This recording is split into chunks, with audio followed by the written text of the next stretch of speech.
Il-Kap tal-Partit Nazzjonalista Adrian Delia laqa fl-uffiċċju tiegħu fid-Dar Ċentrali lill-eks Kummissarju Ewropew u Ministru Tonio Borg li ppreżentalu sett kotba li kiteb. Akkumpanjat minn Gordon Pisani minn Kite Group huma nislu memorji ta' xulxin kif Tonio Borg ilu jaf li l-Kap tal-Partit Nazzjonalista sa minn meta dan tal-aħħar kien għadu student. Il-kotba jvarjaw mill-iktar wieħed riċenti 9 kriżijiet li huwa ktib storiku tal-kriżijiet fil-Parlament għal oħrajn umoristiċi bħal nitqu bina nfusna.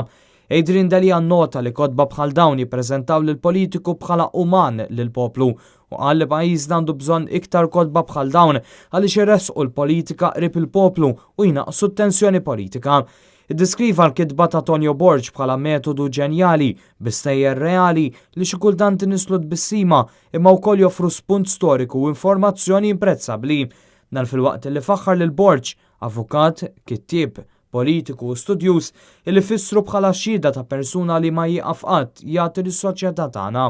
Ix-xewqa ta' Tonio Borg li sakemm jibqa' b'saħħtu jibqa' jippubblika ktieb kull sena dwar il-politika Maltija.